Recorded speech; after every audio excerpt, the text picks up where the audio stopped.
आज हम लीलावती की कथा ले रहे हैं। लीलावती जो थी, बचपन से ही उनका भक्ति का संस्कार पड़ गया था। उनके माता पिता दोनों भक्त थे, तो भक्ति से उनका संस्कार पड़ गया था। फिर वो इनका विवाह जो है बहुत संपन्न घर में हो जाता है, तो सब में पति, बच्चे, घर परिवार सब में वो भगवान को भूल जाती है। फिर एक बार बहुत कष्ट आता है उनके जीवन में, तो ऐसा लगता है कि ये विफल उठती हैं, तब इन्हें भगवान की याद आती है। और फिर उनको लगता है कि भगवान ही जीवन की संभाल करने वाले हैं, भगवान ही सब कुछ हैं। उनका बचपन का संस्कार जागृत हो जाता है और फिर वो जो उन्होंने बचपन में अपने पिता से सीखा था, अपनी माता से सीखा था, उस ओर लग जाती है। तो आइए देखते हैं इनका चरित्र। लीलावती भी कृष्ण भक्त हैं। चंदन नगर के पास एक छोटा सा गांव है, मधुपुर। इसी गांव में लगभग 200 वर्ष पूर्व एक ब्राह्मण दंपत्ति रहते थे।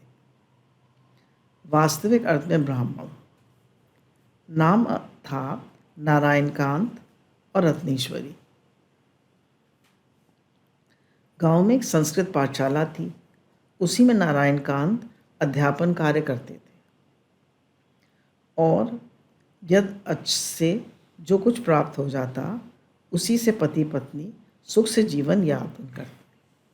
मतलब उनका जीवन यज्ञ में था और जो कुछ यज्ञ से सेवा से मिल जाता उसी में वो प्रसन्न रहते। आवश्यकताएं कम थी, जीवन सादा था। ब्राह्मणी ने आंगन में कपास के कुछ बिरवे रखे थे, बिरवे लगा रखे थे। मतलब अपने आंगन में ही उन्होंने कपास लगा रखी थी। उनसे इतनी रुई हो जाती थी जिससे वह सूत काट कर ब्राह्मणी गांव भर के यजमानों के लिए यज्ञोपवीत तैयार कर लेती थी। यही उसका सेवा भी थी और यही उसका मनोरंजन भी था। वो जैसे गुरु कहते हैं ना, जो काम करो उसे आनंद लेके करो, एंजॉय योर वर्क। उस सेवा को बड़े प्रेम से और आनंद से करती थी। ब्राह्मण देवता जब पाठशाला जाते तो ब्राह्मणी चरखा लेकर बैठ जाती और चरखे से उधर दूध की सी पतली धारा की तरह सफ़ेद सूत निकलता और उधर ब्राह्मणी मन ही मन गुनगुनाती, मेरो मन राम ही रटे, राम ही रटे, राम नाम जप लीजिए मनवा कोटिक पाप कटेरे। मेरो मन राम रटेरी, राम रटेरी। संध्या समय नारायणकांत जब पाठशाला लौटते, रत्नेश्वरी ललक कर उनके पास आती, उनकी चादर और पोथी संभाल लेती, दौड़कर जल लाती और उनके पैर धोती और अपनी आंचल से उनके पैर पोंछती। इस सब में उसे बड़ा सुख मिलता, क्योंकि वो सारा दिन उनकी प्रतीक्षा करती। ब्राह्मणी को यदि दुख था तो बस एक बात का, वे यह है कि कोई संतान ना थी। दाम्पत्य जीवन व्यतीत करते उन्हें कई वर्ष हो चुके थे। ब्राह्मण को अपने जीवन से पूर्णतः संतोष था, क्योंकि वे भगवान के विधान में ही अपना परम मंगल मानते थे। ब्राह्मणी को भी अपने जीवन से खींच या वितृष्णा तो थी नहीं, किंतु हृदय में एक कोने में उदासी अवश्य छाया रहती थी। वह संध्या समय तुलसी चौतरे पर घी का दीपक जलाने जाती तो प्रायः नित मन ही मन तुलसी के चरणों में अपना विषाद निवेदित करती। सोचती, कितना सुंदर होता हमारी भी एक संतान होती। दिन भर में उसके साथ खेलती। शाम को जब तुलसी महारानी को दीप दिखाने आती तो वह पीछे से आंचल का छोर पकड़कर कहता, माँ माँ पुकारता, और मैं उसे देखकर, उसे खिलाकर, उसके साथ खेलकर सुखी हो जाती। नारायण कांत को स्वप्न में भी अपने किसी अभाव का स्मरण नहीं होता। पति तो पूर्ण संतुष्ट थे, पूर्ण ब्राह्मण थे। ब्राह्मण का सबसे बड़ा गुण क्या है? संतोष। जो प्राप्त है वो पर्याप्त है। जीवन में संतुष्ट और तृप्त होना चाहिए। वे सब प्रकार से सुखी और निश्चिंत थे। ब्राह्मण का परम धन संतोष है। ये उनके पास प्रचुर मात्रा में था, परंतु ब्राह्मणी के हृदय की उदासी अब हाहाकार रूप में पलटती गई। एक दिन उसने बरबस अपने पति से प्रस्ताव कर ही दिया कि किसी साधु फकीर से उपाय पूछना चाहिए, उसमें उसमें कोई संतान हो, नहीं तो हम दोनों की उम्र तो ढलती जा रही है। हमारे कोई संतान हो, हमारी उम्र तो ढलती जा रही है। जैसे यशोदा नंद बाबा के भी कितनी 60 साल की उम्र में नंद ये लाला आए थे। ब्राह्मण ने उनकी बात सुनी अनसुनी कर दी। कहा, कैसी पगली हो, कहीं साधु फकीर संतान देते हैं? देने वाले तो एकमात्र प्रभु श्री हरि ही हैं। इसलिए धैर्य धारण करके उन्हीं की इच्छा में सुख मानो। उन मंगलमयी समस्त इच्छाओं और क्रियाओं में हमारा परम मंगल भरा है। भगवान की रज़ा में राजी रहो। उनका हर विधान मंगलमय है। जो वो करते हैं अच्छा करते हैं, हमारे हित के लिए होता है। उनकी हर बात में भलाई है। उनके प्रति कभी मन मैला ना करो। भगवान के प्रति, गुरु के प्रति, भगवान के विधान के प्रति कभी अपना मन मैला ना करें। लेकिन ब्राह्मणी को तो इन बातों से शांति नहीं मिली। उसने तुरंत ही प्रेम भरे शब्दों में कहा, अच्छा तो फिर उसी प्रभु श्री हरि के चरणों में ही क्यों ना हम अपनी विनय सुनावें। भगवान से प्रार्थना करें कि हमें कोई संतान मिले। सुनती हूँ वे सबकी सुनते हैं। उस गांव की कई औरतों ने कहा है कि वैद्यनाथ धाम में रहकर जो अनुष्ठान करता है उसे या तो संतान का वरदान मिलता है या स्वप्न हो जाता है कि इस जन्म में संतान नहीं होगी। जो लोग गर्भपात कराते हैं, इस जन्म में गर्भपात वगैरह अधिक कराते हैं, तो उनके फिर अगले जन्म में संतान नहीं होती। तो गुरु कहते हैं इसलिए गर्भपात नहीं कराना चाहिए। ब्राह्मणी का हठ कारागार हुआ और ब्राह्मण देव ने वह स्वीकार कर लिया कि वैद्यनाथ धाम में चलकर तपस्या की जाए। उन दिनों रेल, मोटर या वायुयान तो थे नहीं। सैकड़ों मील का रास्ता पैदल ही करना पड़ता था। चंदन नगर से वैद्यनाथ धाम पहुंचते ब्राह्मण दंपति को 3 महीने लग गए। 3 महीने तक पैदल चलते रहे। सोचिए, हम तो एक वृंदावन की परिक्रमा करते हैं, उसी में बोल जाते हैं, उसी में टांगें टूट जाती हैं, पैरों में छाले पड़ जाते हैं, और वो 3 महीने तक चलते रहे।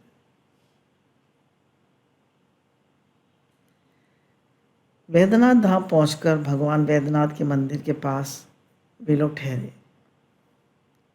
तपस्या शुरू हुई। 24 घंटे बस एक बार दोपहर को थोड़ा सा दूध और फल ले लेते। नारायण कांत गोपाल सहस नाम का पाठ करते और एक रत्नेश्वरी ध्यान से सुनती। ये क्रम पूरे 5 सप्ताह चला। 5वें सप्ताह की समाप्ति पर इन लोगों ने यथाशक्ति हवन तथा ब्राह्मण भोज कराया। रात को इन्हें स्वप्न प्राप्त हुआ, अब तुम लोग घर लौट जाओ। आज के 11वें महीने तुम्हारे घर एक बहुत ही सुंदर और सुयोग धर्मशील कन्या का जन्म होगा। वह मैके और ससुराल दोनों ही कुलों के लिए धर्म ज्योति होगी। दूसरे दिन जागने पर नारायण कांत और रत्नेश्वरी के हृदय में स्वप्न वाली बात से आशा की अमर वल्लरी लहला उठी। उन्होंने आनंद के उल्लास में मधुपुर की ओर प्रयाण किया। समय पाकर रत्नेश्वरी की कोख से एक कन्या का जन्म हुआ। देवता के प्रसाद स्वरूप इस कन्या के जन्म समय गांव भर में खूब आनंद बधाइयाँ मनाई गई। नाम रखा गया लीलावती। बचपन में ही उनमें कोई विलक्षण गुण पाए गए थे। रोती बहुत कम थी। ब्राह्मण देवता सायं प्रातः जब पूजा में बैठे होते तो चुपचाप उनके शालिग्राम जी को निहारा करती। इनके यहाँ शालिग्राम की पूजा होती थी। सायं के समय जब माँ तुलसी महारानी को दीप जलाने जाती तब वे घुटनों के बल तुलसी चौतरे पे पहुंच जाती और माँ के आंचल का छोर पकड़कर लड़खड़ाती हुई खड़ी हो जाती। रत्नेश्वरी यही तो सोचती थी कि एक छोटा सा बच्चा होगा, मैं तुलसी पे के चबूतरे पे दीपक जलाऊंगी तो वो मेरे आंचल पर पकड़ के खड़ा हो जाएगा और माँ माँ कहेगा। वही वो करती थी। माँ प्यार से उसे गोद में उठा लेती और उसी के हाथ से दीप रखवाती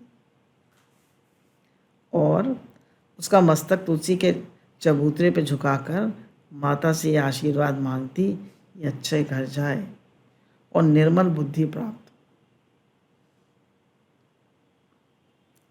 धीरे धीरे लीलावती सियानी हुई। घर में शालिग्राम की उपासना थी। स्नान संध्या से निश्चिंत होकर पिता पूजा में बैठते। लीलावती फूल चुन लाती, माला बनाती और पिता के पास पहुंच जाती। नारायण का नित्य नियम पूर्वक श्री विष्णु सहस्रनाम का पाठ करते। लीलावती बैठे बैठे ध्यान से सुनती रहती। सीधे साधे कई श्लोक उसे कंठस्थ हो गए थे, परंतु सबसे प्यारी और मीठी उसे लगती थी माँ की प्रातःकालीन नाम धुन। ब्रह्म मुहूर्त में उठकर माँ उसे अपनी गोदी में सुला लेती और बड़े ही मधुर स्वर से श्री हरि का नामों का गायन करती। वो जब करती जब तो बच्चे को, लीलावती को गोद में बिठा लेती सुबह ब्रह्म मुहूर्त में, और वो उसके सबकॉन्शियस माइंड में सारा मंत्र चला जाता। बाल बच्चों के लिए जमीन जायदाद रख जाने वाले माँ बाप कितने नहीं दुर्लभ तो हैं, और दुर्लभ तो वे हैं जो अपनी संतति के लिए भगवत भक्ति की संपत्ति छोड़ जाते।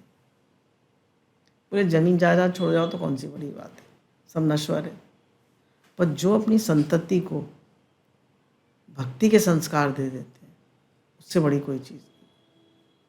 भगवान से उन्हें उनका प्रेम करा देते हैं, भगवान से संबंध जोड़ देते हैं, वो सबसे बड़े। नारायण कांत तथा रत्नेश्वरी के प्यार में भगवत भक्ति लबालब भरी थी। इसी कारण लीलावती की जीवन धारा भी सहज ही भक्ति की ओर मुड़ती गई। समय पाकर उसका विवाह हुआ। सौभाग्य से उसे एक सुसंपन्न परिवार मिला। कन्या को ससुराल भेजते समय माँ का हृदय किस गंभीर व्यथा से भर जाता है, वह तो माँ का हृदय ही जानता है। शकुंतला को जब दुष्यंत के घर जाने लगी थी तो तपोधन कंठव का हृदय भी छलछला आया था।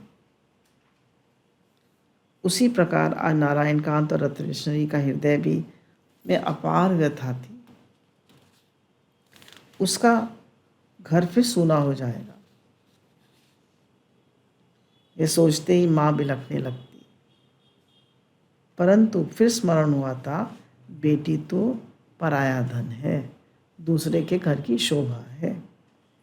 आज मेरी लीला पिता के घर से जा रही है, मैं उसे जाते दुख क्यों मानूं? अंत में विदा के समय माता ने उसे हृदय से लगाया और पिता ने अनेक आशीर्वाद और प्यार की वर्षा की। मगर वाह रे दुनिया, अब लीलावती ससुराल पहुंच गई। बड़े बड़े तुम्हारी चपेट में आ जाते हैं। कितना भी सियाना क्यों ना हो, काजल की कोठरी में जाते ही एक न एक लकीर तो लगी जाती है। तभी कहते हैं कि माया से भी ज़्यादा माया वालों का संग नहीं करना चाहिए। ज़्यादा जहाँ संसार की बातें हों वहाँ नहीं जाना चाहिए। रुपए पैसे कपड़े लत्ते जीवर ये सब की बातें हों वहाँ नहीं जाना चाहिए। कितना भी सियाना काजल की कोठरी में जाए, कोई ना कोई लकीर तो पड़ ही जाती है। कोई विरला ही इस काजल की कोठरी से बेदाग निकल पाता है।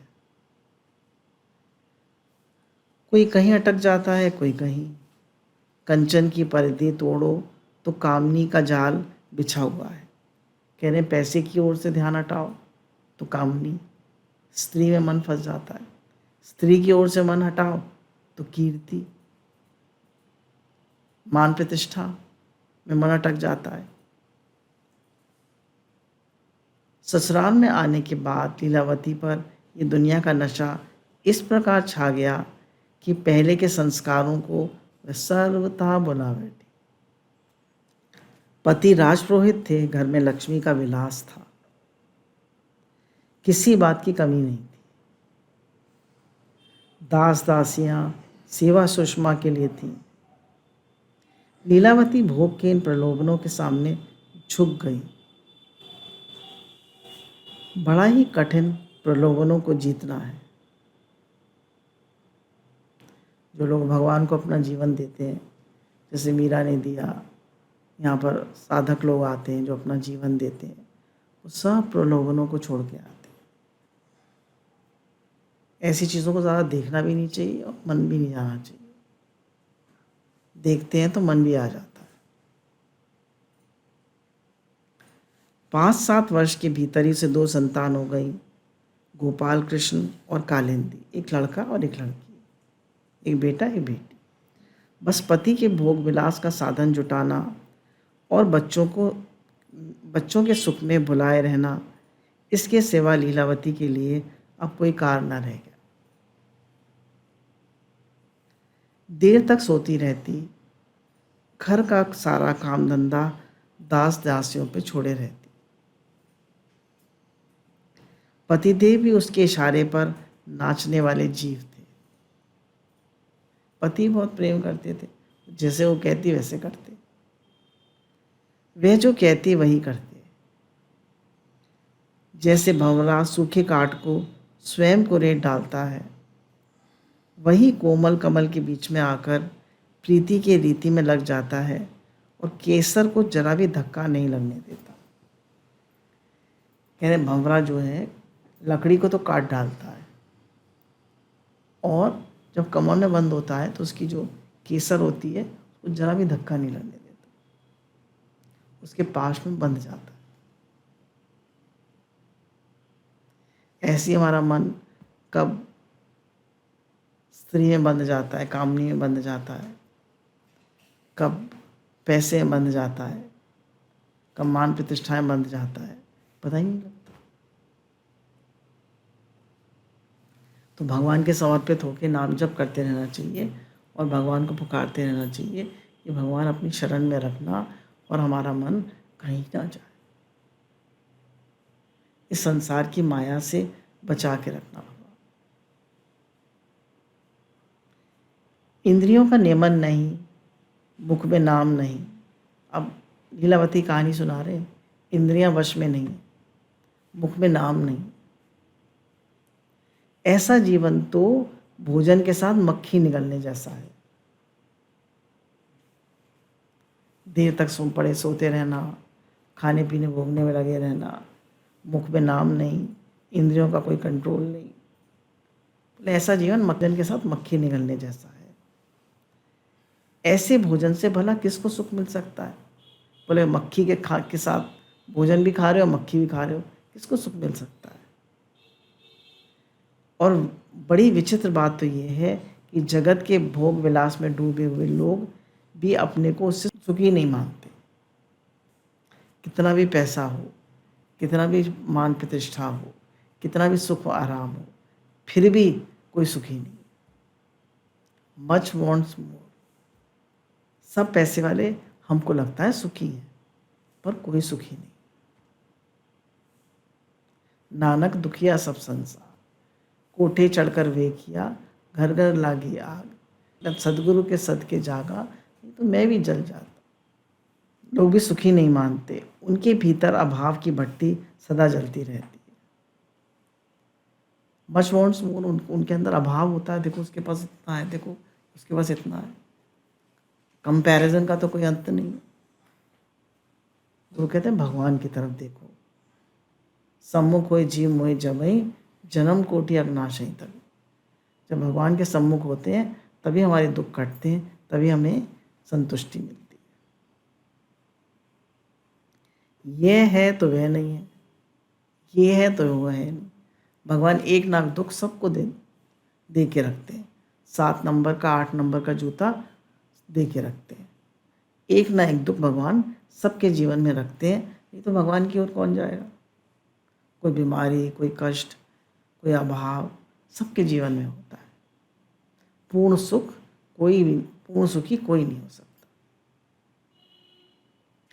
भीतर के अभाव की बत्ती सदा जलती रहती है, आज कुछ कल कुछ। कारण यह जीव जगत के विलास से तृप्त हो ही नहीं सकता, हो ही नहीं सकता। कोई भी जगत के भोग विलास से कभी तृप्त हो ही नहीं सकता, हो ही नहीं सकता। भीतर का हंस परमहंस बनने के लिए व्याकुल है। भीतर जो भगवान बैठे हैं, हंस बैठा है, वो परमहंस बनने को व्याकुल है कि भगवान की ओर चलो। अनेक जन्मों से तुम अपने प्रभु श्याम से बिछड़े हो। बहुत जन्म बिछड़े थे माधव, अब ये जन्म तेरे लेके। वह जगत के गंदे पदार्थों में रम नहीं सकता, बंध नहीं सकता। इसलिए तो हम जीवन के प्रत्येक पग पर जगत के भोग विलास में डूबे हुए भी अपने को दुखी और अभावग्रस्त पाते हैं। कितने भी भोग विलास मिल जाए, हम अपने को दुखी और अभावग्रस्त ही पाते हैं। हमारा अभाव, हमारा एकाकीपन प्रभु को पाए बिना मिट ही नहीं सकता। हर व्यक्ति अकेला है। जब तक भगवान नहीं मिलते, भगवान से प्रेम नहीं होता, तो हर व्यक्ति को एकाकीपन, अकेलापन सताता रहता है। कितने भी लोग हों घर में, कितना भी रुपया पैसा हो, कितने भी दास दासियाँ हों, फिर भी आदमी दुखी रहता है। उसी साजन के लिए अंतर का सारा कोलाहल है। कहते हैं भगवान के लिए ही अंदर का सारी असंतुष्टि, अतृप्ति है कि भगवान मिले, भगवान मिले, प्रभु से प्रेम हो। एक उसी के लिए हृदय की ललक है। परंतु इस बात को मनुष्य तब तक नहीं समझता जब तक एक अच्छी तरह ठोकर नहीं खा लेता। जब मनुष्य अच्छी तरह ठोकर खा लेता है तभी इस बात को समझता है। लीलावती दुनिया के राग रंग में बेसुध बही जा रही थी, बिल्कुल बेसुध।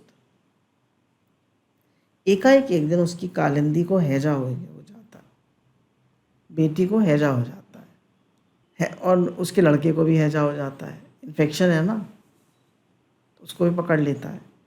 दोनों की प्राण अब गए कि तब गए। 200 साल पहले की बात है, तब मेडिकल एड इतनी नहीं होती थी। लीलावती निरुपाय हो रही थी। कोई भी दवा दारू काम नहीं दे रहा था। आधी रात हुई। लीलावती अपने बच्चों की खाट के पास बैठी हुई आंसू बहा रही थी। एकाएक क्षण गिन रही थी। मनुष्य दुख से घिरकर जब चारों ओर से असहाय हो जाता है, तब स्वभावतः उसे भगवान की याद आती। दुख में सुमरन सब करें, सुख में करे ना कोई। सुख में सुमरन करे तो दुख काहे को। तो गुरु कहते हैं सब कुछ अनुकूल है तो भी रात दिन नाम जप कर। रात दिन भगवान को याद करो, रात दिन भगवान का शुक्राना मानो। भगवान ने कैसे हमें स्वस्थ रखा हुआ है, कैसे शरीर को चला रहे हैं, कितनी कृपा है उनकी। हमारे शरीर में पिछली बार बताया था 72,000 नाड़ियाँ हैं, कितनी मांसपेशियाँ हैं, कितनी हड्डियाँ हैं, कितने जॉइंट्स हैं, कितने मसल्स हैं, सब भगवान चला रहे हैं। इस पूरे विराट संसार को, इसमें कितने नवग्रह हैं, तो हमारे इसमें प्लानिटरी सिस्टम में और पूरे ब्रह्मांड में कितने ग्रह हैं, कितने प्लैनेट्स हैं, कितने सन हैं, कितने स्टेरॉइड, एस्ट्रॉइड्स, मीटरॉइड्स हैं, कि वो सब आपस में नहीं टकरा रहे, सब चल रहे हैं। सबका लेखा जोखा, सबके कर्मों का हिसाब किताब भगवान चला रहे। कोई तो होगा ना चला रहा है। सब पूरा सिस्टम परफेक्ट चल रहा है, जो पूरी दुनिया का लेखा जोखा रखता है, पूरा हमको चला रहा है, हमको एक एक श्वास दे रहा है, एक एक दिल को धड़का रहा है। उस भगवान की याद आ गई। बड़े बड़े नास्तिक भी ऐसे समय में हे प्रभु, हे भगवान, हे नाथ, हे प्राण वल्लभ, हे मेरे नाथ, हे मेरे प्रियतम, हे मेरे प्राणनाथ पुकार उठते। आज लीलावती भी दुख से घिरकर तथा चारों ओर से निरुपाय हो प्रभु को कातर स्वर से पुकार रही है, रोती जा रही है और प्रभु को पुकारती जा रही है। हाय, मैं सुख में तुम्हें बिल्हा बैठी थी, आज दुखों ने चारों ओर से जब घेर लिया है तो मुझे तुम्हारी ही याद का एकमात्र सहारा रह गया है। हे प्रभु, मेरे इन बच्चों को बचा लो। लीलावती की प्रार्थना विफल नहीं गई। प्रार्थना में और शरणागति में बहुत बल है। तो भगवान से प्रार्थना करें और भगवान की शरण में हो जाए। चिंता नहीं करें, दुखी ना हो, परेशान ना हो, भगवान की शरण में रहें और प्रार्थना करें। प्रार्थना एक अद्भुत दिव्य शक्ति है। सच्ची प्रार्थना से प्रभु का स्पर्श मिलता है। भगवान भक्त को गृह प्रपंच करने ही नहीं देते। भगवान भक्त को घरों में फंसने ही नहीं देते, किसी रिलेशनशिप में फंसने ही नहीं देते। God is a jealous love. अगर हमने पिछले जन्म में भक्ति करी है तो भगवान इस जन्म में भक्ति कराएंगे, ज़बरदस्ती खींच लेंगे। सब झंझटों से अलग रखते हैं। यदि उसे वैभवशाली बनावे तो गर्व उसे घेर लेगा। अगर उसे वैभवशाली बनाएंगे तो उसको अहंकार आ जाएगा। गुणवती स्त्री ऐसी उससे दे दें तो उसे आशा लगी रहेगी, उसमें फंस जाएगा। इसलिए कर्कशा उसके पीछे लगा देते हैं। कैसी स्त्री देते हैं? कर्कशा। और उनका विरध यही है कि जिसे एक बार भी अपना लेते हैं, जिसकी बाह पकड़ लेते हैं, उसे एक क्षण के लिए भी नहीं छोड़ते। वे ऊंच नीच नहीं देख पाते, वे ऊंच नीच नहीं देखा करते। भक्ति जहाँ देखते हैं वहीं ठहर जाते। भगवान जहाँ भक्ति देखते हैं वहीं ठहर जाते। दासी पुत्र विदुर के यहाँ उन्होंने केले के छिलके खाए। दैत्य के यहाँ प्रकट होकर प्रहलाद की रक्षा की।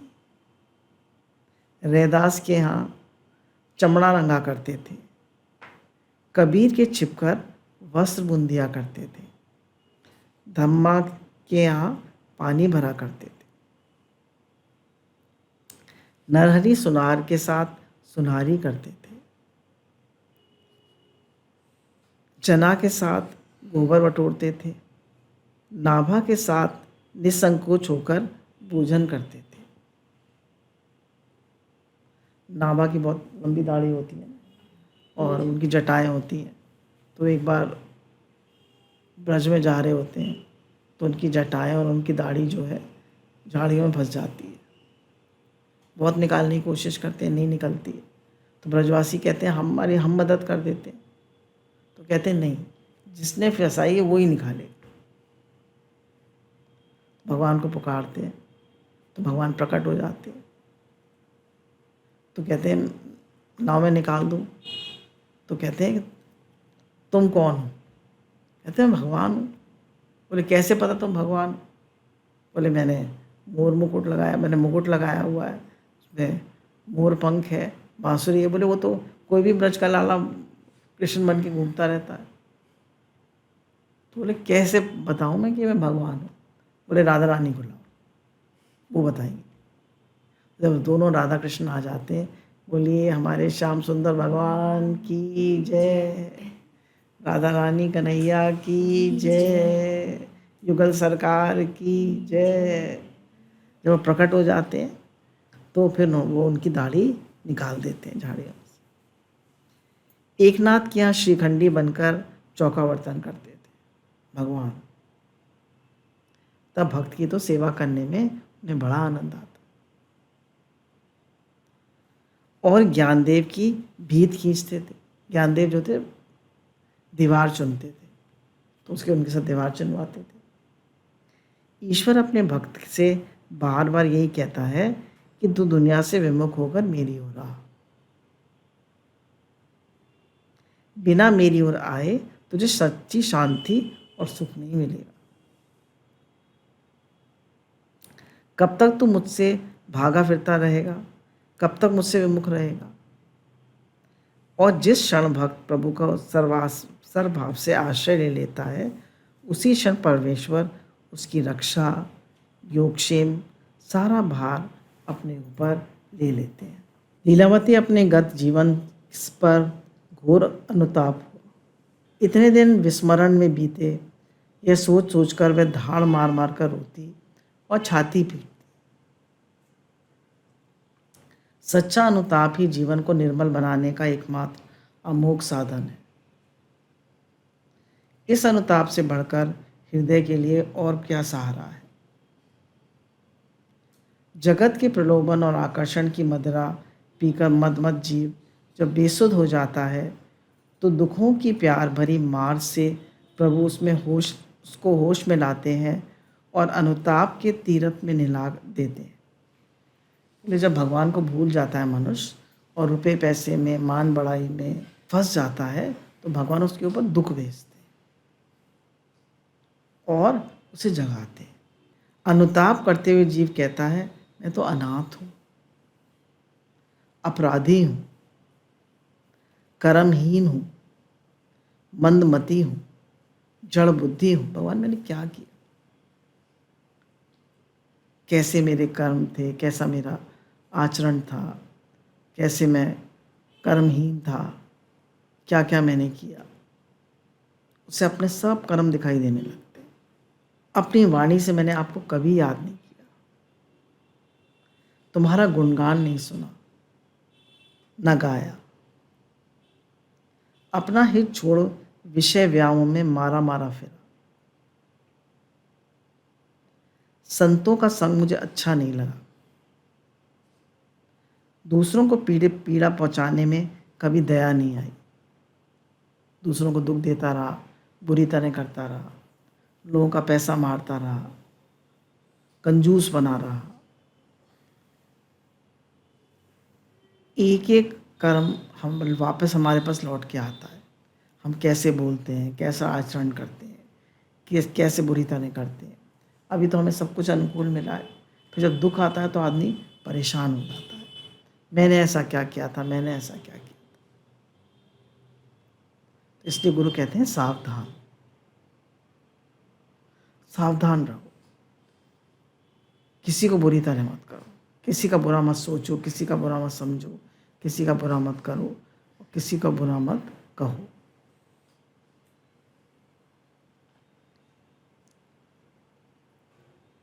केवल इस पिंड के पालन में रात दिन एक किए रहा। बोले केवल इस शरीर के पालन में, इसको सजाने में, इसको संवारने में, इसके घर परिवार में, इसी में लगा रहा। कुछ समझ नहीं पड़ता क्या बोलूं, क्या याद करूं।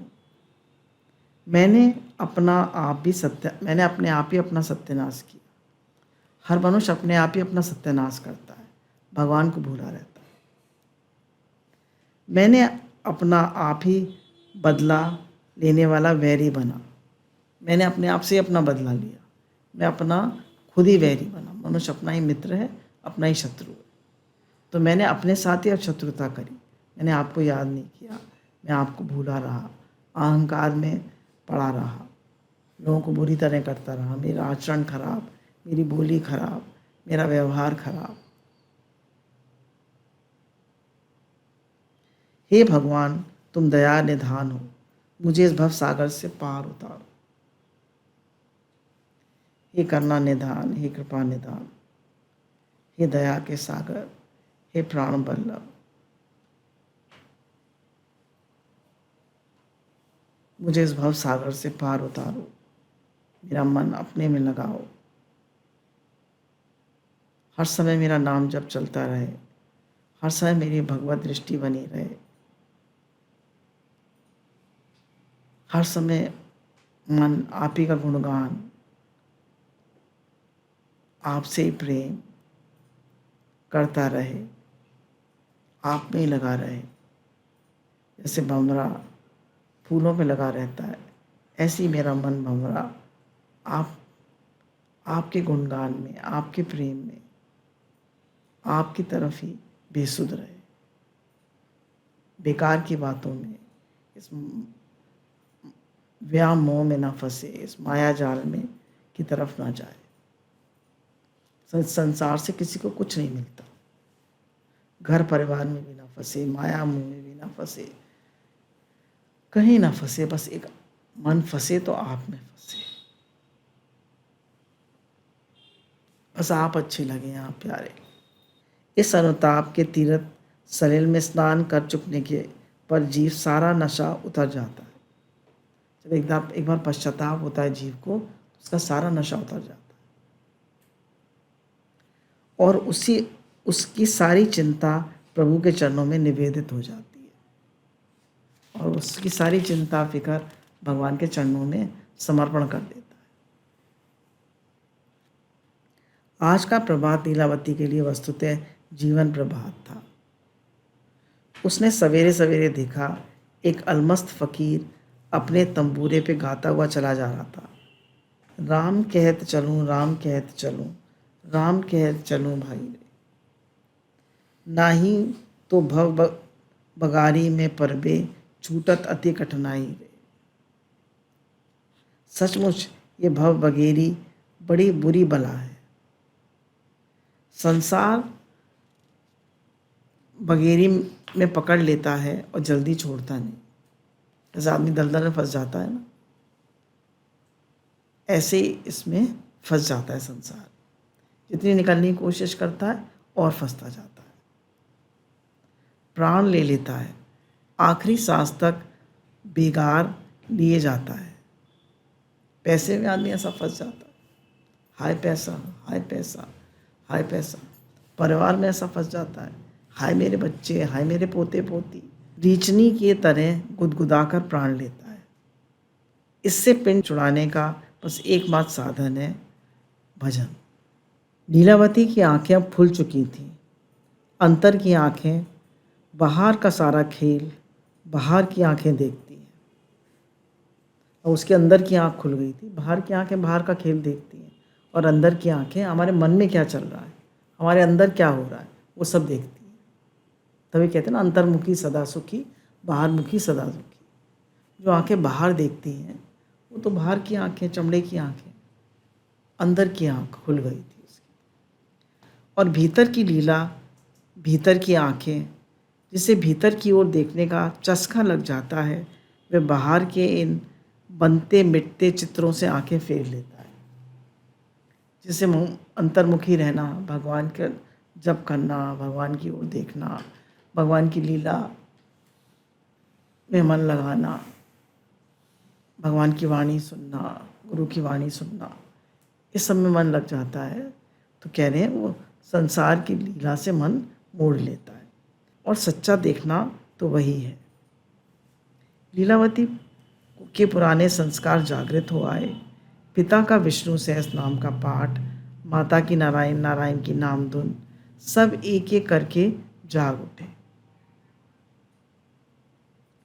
ठीक जैसे मेघों का आवरण हटकर सूर्य झांकने लगता है, अंतःस्थल में जब सूर्य नारायण का उदय हो जाता है, फिर जन्म जन्मांतर के संचित अंधकार सदा के लिए भाग जाते हैं। जो भक्ति के संस्कार बचपन के हैं वो कभी नहीं मिटते। तो सुबह से ही हरे कृष्ण महामंत्र, गुरु का महामंत्र बजा देना चाहिए, घर में भजन बजा देने चाहिए, बच्चों के कान में और हमारे कानों में भी जाते रहे। लीलावती ने भगवान के श्री बालकृष्ण की एक स्वर्ण प्रतिमा बनवाकर प्राण प्रतिष्ठा कराई। सोने का एक श्री विग्रह बालकृष्ण का बनवाया और उसकी प्राण प्रतिष्ठा कराई। प्रातःकाल बहुत तड़के वे स्नान आदि से निश्चिंत होकर भगवान को स्नान कराती और षडोपचार से पूजन करती। पति की सेवा में, बच्चों के लालन पालन में कहीं कोई शिथिलता नहीं आई। कहते हैं ना, उस ठाकुर जी की सेवा करोगे तो बच्चों की सेवा नहीं कर पाओगे। बोले बच्चों की सेवा में कोई शिथिलता नहीं आई। हाँ, इन सब की गति प्रभु के चरणों की ओर मुड़ गई। घर भगवान का, मैं भगवान का, बच्चे भगवान के, उसने सब कुछ भगवान के चरणों में समर्पित कर दिया। अब वे भोजन बनाती तो इस उत्साह से कि प्रभु को भोग लगाना है। अब भोजन बनता किस भाव से? कि प्रभु को भोग लगाना। वे सारा कार्य पहले से अधिक मनोयोग से और उल्लास से करती। अब भगवान के लिए हो रहा, पहले घर वालों के लिए होता था, और ज़्यादा प्रसन्नता से करती। उन समस्त कर्मों का केंद्र अब स्वयं भगवान हो गए थे, जगत नहीं था। यही तो करना पड़ता है। कर्म तो करने ही पड़ते हैं, कर्म से मुक्ति कहाँ है? हो ही कैसे सकती है? जगत के विषय प्रपंच में उलझे जीव जगत के केंद्र में कोलों की बैल की तरह चक्कर लगाते ही रह जाते हैं। परंतु भव बंधन से मुक्ति विमुक्त जीव इन समस्त कर्मों को तथा उनके फल परिणाम को प्रभु श्री हरि के चरणों में निवेदित कर उनके आशीर्वाद प्रसाद का आनंद लाभ करते। विषयी और मुक्त में यही अंतर है कि वो भगवान को सब निवेदित कर देता है कि सब कुछ भगवान आपका है, और भगवान के लिए सब कर्म करता है, और विषयी सब कुछ अपने लिए करता है। मैं करता हूँ, मैंने किया, मेरे करने से होता है। भक्त जो है सब कुछ भगवान के लिए करता है, हर समय भगवान के समर्पित रहता है। लीलावती अपना संपूर्ण कार्य करती, बड़े ही उल्लास से करती। पति की सेवा, बच्चों की संभाल, कहीं किसी बात में उससे अब चूक नहीं होती, और सब कुछ होता श्री हरि के प्रीति अर्थ। पहले की अपेक्षा एक ही बात अब अंतर हो गया था, वह था भगवान के नाम स्मरण का चस्का। अब उसको भगवान के नाम का चस्का लग गया था। श्री विष्णु सहज नाम का पाठ किया ही करती थी, पर इससे भी अधिक उसने किया कि अखंड नाम स्मरण का चस्का लगा लिया। यही उसका साधन सर्वस्व था। नाम स्मरण का चस्का लगना है बड़ा ही कठिन, पर एक बार ये चस्का लगा वहाँ फिर एक पल भी नाम से खाली नहीं जाता। कह रहे नाम स्मरण का चस्का लगा लो, एक पल भी नाम के बिना खाली ना जाए। वो लोग बड़े भाग्यशाली होते हैं जिन्हें नाम स्मरण का चस्का लग जाए। नाम स्मरण ये है कि चित्त में रूप का ध्यान हो और मुख में नाम जप। भगवान का श्री विग्रह का ध्यान हृदय में हो और मुख में नाम।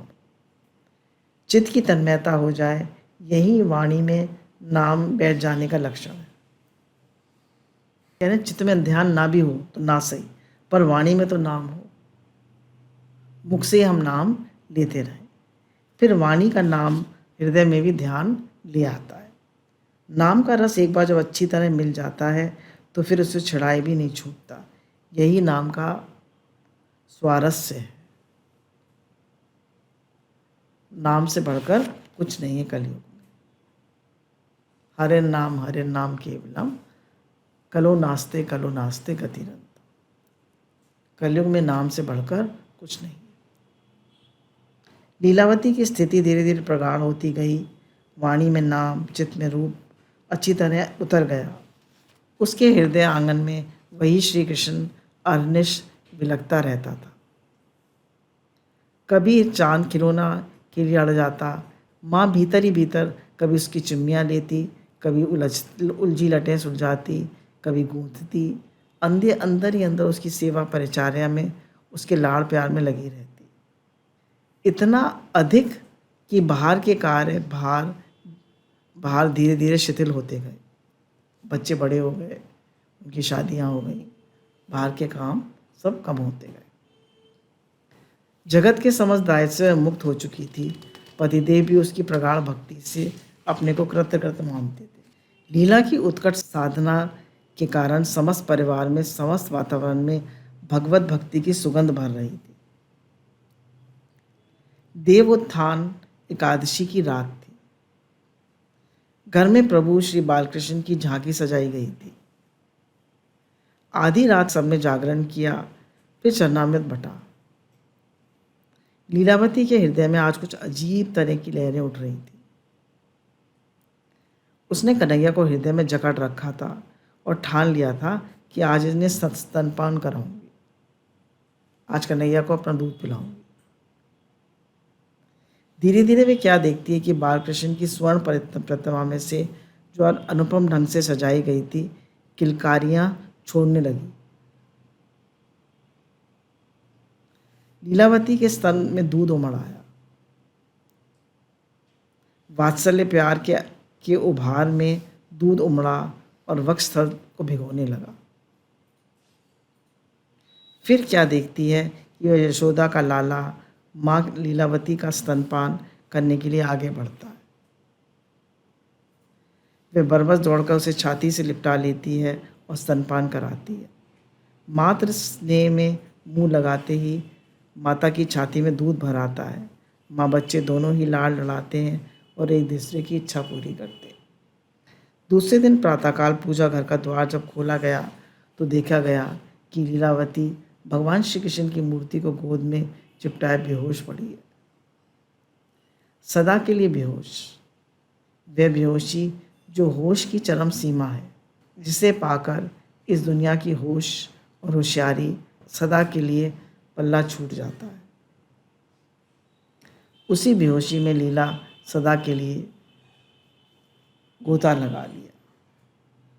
बोलिए हमारे श्याम सुंदर भगवान की जय, भक्त और भगवान की जय, बांके बिहारी लाल की जय, सद्गुरुदेव भगवान की जय।